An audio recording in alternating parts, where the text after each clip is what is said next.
Today we're going to dive into a 2,400-year-old dialogue from ancient Athens. And it asks a question that, believe it or not, we're still wrestling with today. We're talking about Plato's Crito. So, let's put you in the hot seat for a second. Imagine this. You've been unjustly condemned to die, but your friends have arranged a perfect escape. Do you run? This isn't just a hypothetical.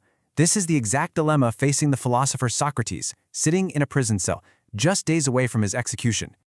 So picture this. Before dawn, his old, wealthy friend Crito shows up with a plan. It's totally foolproof, the guards are bribed, there's a ship waiting, safety is pretty much guaranteed. And Crito, he's just pleading with his friend to get out of there, making all the arguments any of us would make for someone we care about. So let's really break down what Crito is saying here. He doesn't start with some high-minded philosophical debate. Nope. He hits Socrates with a case that's all about real-world stuff: friendship, duty to your family, and what people will think. And what's so interesting here is that Crito is basically the voice of common sense, right? He's saying, Socrates, think about us, your friends. People are going to say we were too cheap or too cowardly to save you.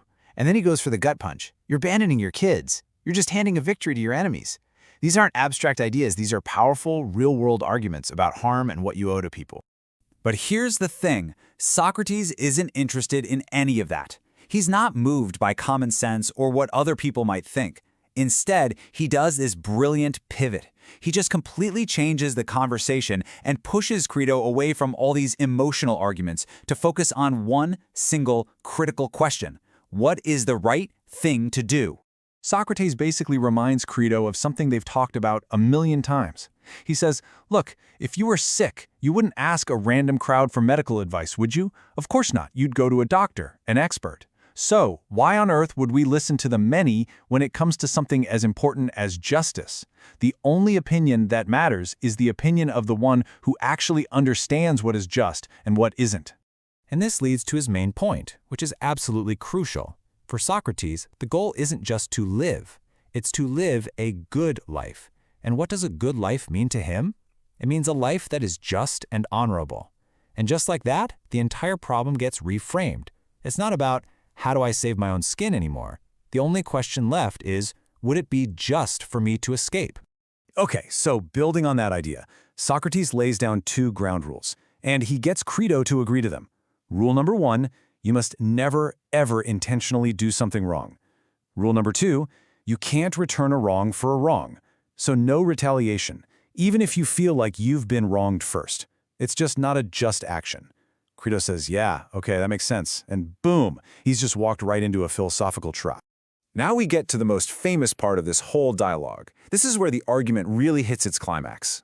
To make his point absolutely unforgettable, Socrates does something amazing. He imagines the laws of Athens themselves, the whole state, appearing in his cell and speaking to him with a single voice. And this voice, the voice of the laws, gets right to it. Their argument is basically this.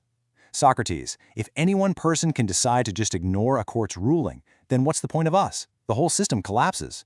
If people can just pick and choose which laws to obey, the state itself can't survive. In their eyes, by escaping, Socrates would literally be trying to destroy them.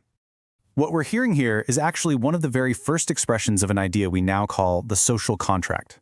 The laws are arguing that since Socrates chose to live in Athens his entire life, to grow up there, raise his family there, he made an unspoken deal, an implicit agreement to follow the city's rules. And that idea, this unwritten contract, is the absolute heart of their case against him escaping. And the laws make it crystal clear this isn't a negotiation between equals. They tell him, we are like your parents. You are our child.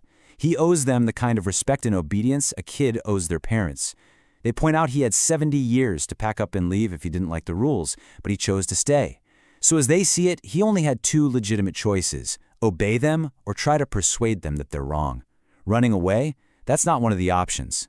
And this right here, this is the final, devastating blow to everything Crito has been arguing. The laws basically tell Socrates, listen to us. Don't think about your life or your kids first. Think about justice first. All those real-world concerns, his children's future, his own survival, his friends' reputations, suddenly, none of it matters more than this one single duty, to act justly.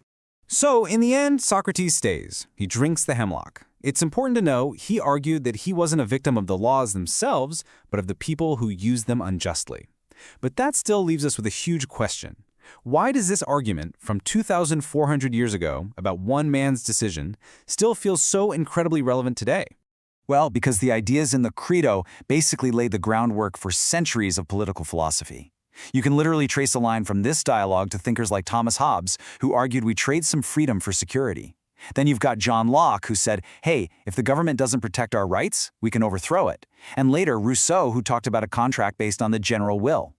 All of these massive ideas that helped shape modern democracy, you can find their earliest roots right back in that prison cell conversation.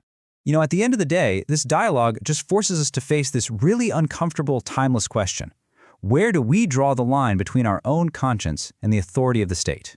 The Crito presents maybe the most extreme argument for obedience you'll ever find, and that's exactly why it's such a critical starting point for any conversation about civil disobedience. Whether you're talking about Thoreau, Gandhi, Martin Luther King Jr., or even the protests happening around the world today. So if there's one big thing to take away from all this, it's this. Socrates is arguing that a just person simply cannot commit an unjust act, like breaking a solemn promise, even if it's to escape an unjust punishment. For him, his personal integrity and the stability of the entire state were tied together. They followed the same moral logic, and he realized he couldn't save his own life by destroying the very principles he had built his life on. This is for entertainment and educational purposes only.